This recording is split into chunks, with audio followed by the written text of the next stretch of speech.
about the power of this car. It's got 122 German PS, Pferdestärken, which should be something like 120 horsepower. Torque, I don't have the number in my head, but it's for a petrol car, it's good enough. This 1.4 liter petrol engine is really happy to be revved. It has a turbo on it. It has a turbo on it. The chassis is nimble. There's no problem with going 100 kilometers an hour through those corners. And this is just fun, plenty of fun.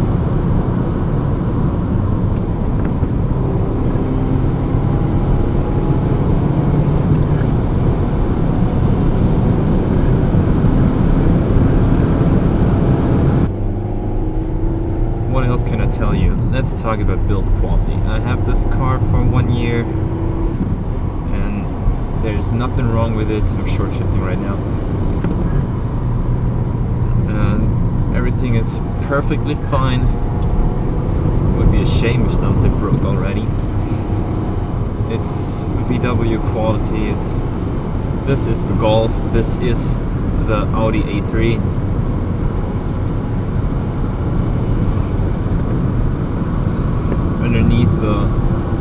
Underneath their skin, it's the identical car.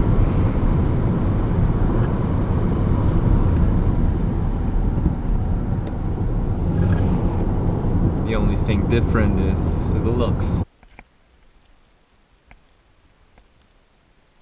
you might notice, the car is already on winter tires. They're a little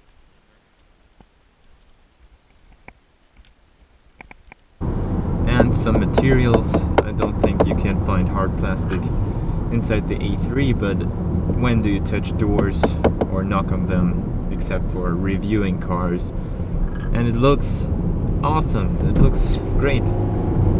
Here it's softer material already. We have some piano glass finish here as well.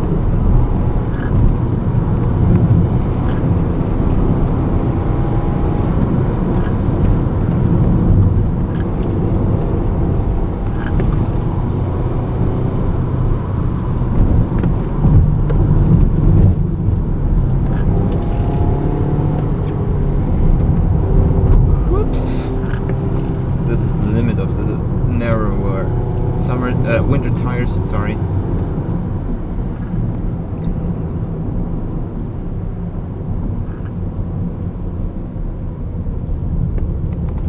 Negative points about this car. I'm sorry to tell you, I don't have any.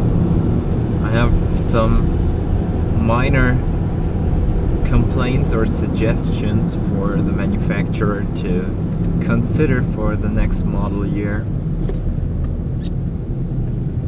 Things like making one cup holder a little bigger of the two in the center console. One a little bigger so I can fit a sports bottle or a thermo cup, coffee cup. At the moment they don't really fit. It's made for half a liter plastic bottles.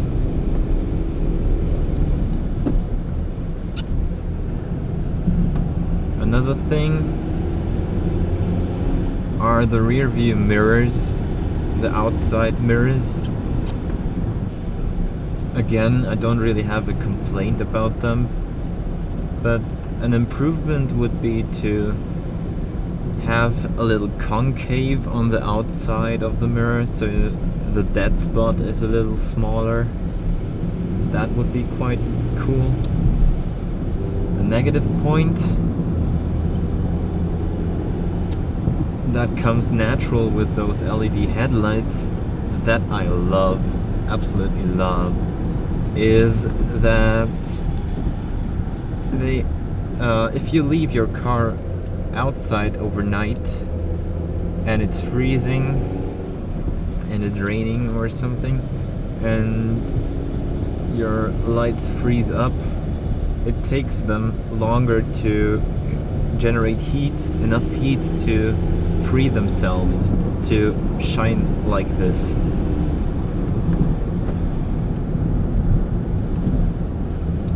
But that's just because LED isn't that hot, or doesn't get that hot as halogen or xenon. Speaking of the LED headlights, this is the must-have option if you get the Seat Leon. You have this awesome light that reaches very far, and as you may know, an advantage of LED headlights is that they keep you awake. You don't get tired that fast with LED. I tested this myself. I'll link it in the description.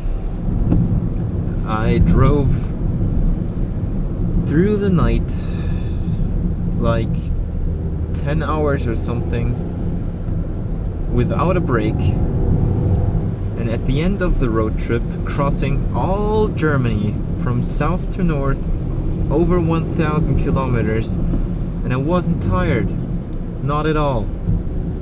In fact, I made myself sleep for 1 hour because I thought, dude, this can't be right.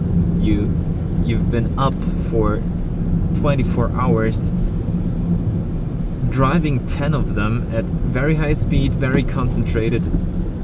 You have to sleep before you continue driving. So I slept for 1 hour, got back behind the steering wheel while a new day dawned, and continued driving for another 12 hours without any issue, without feeling tired, thanks to these headlights. The handling is great as well. The ride is comfortable, but if you throw it around corners, it handles great. There's no understeer. No, wait, that's a lie. There is a little understeer. In fact, you can't feel it with the summer tires. I have narrow winter tires on here right now, and that is where you feel understeer. Speaking of comfort, this car can be really comfortable. So I have to refer once again to my road trip I did, my race against the clock through Germany. I've been sitting in the car for, I don't know, 30 hours. One of these was in the driver's seat sleeping. I didn't feel any pain. Usually when I drive a car for 5-6 hours, my butt starts to hurt. In this car, I spent those 30 hours in the driver's seat without any issues. My butt didn't hurt. The only thing was my elbow started to feel not that great because I had it leaned all the time on the door, and it's not that cushioned. But it was okay. 30 hours. Who does spend 30 hours in the same position usually? There is one more thing I'd like to talk about. It's fuel consumption. And let me refer to my road trip across Germany over the Autobahn against the clock, where I did 190 kph or more for 2 fuel tanks in a row, and my fuel consumption was pretty low in my opinion, with 10.6 liters per 100 kilometers.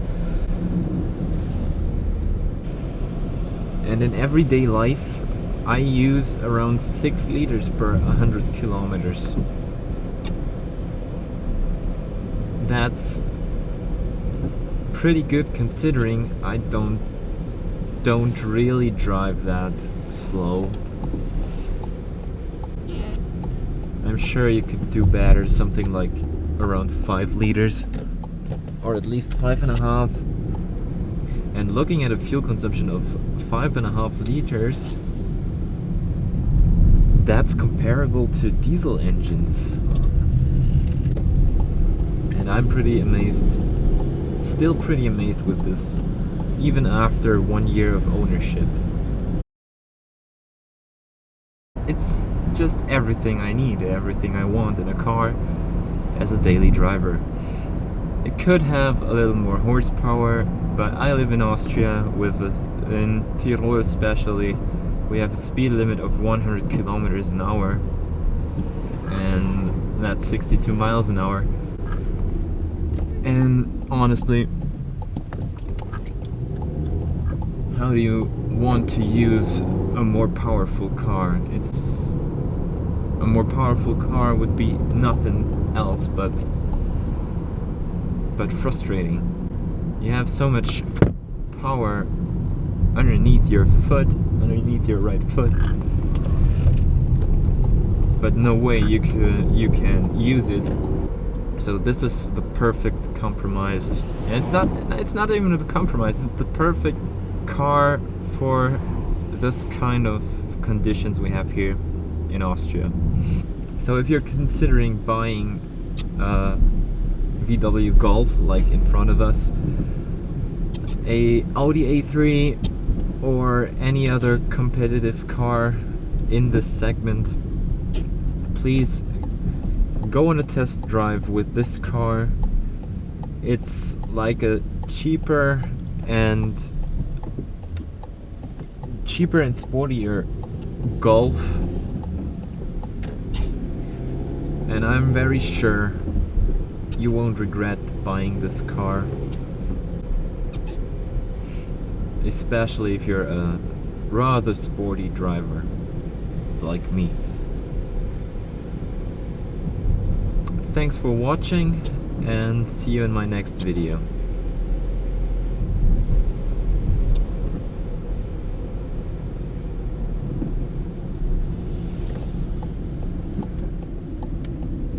Ist hier noch geräumt oder was?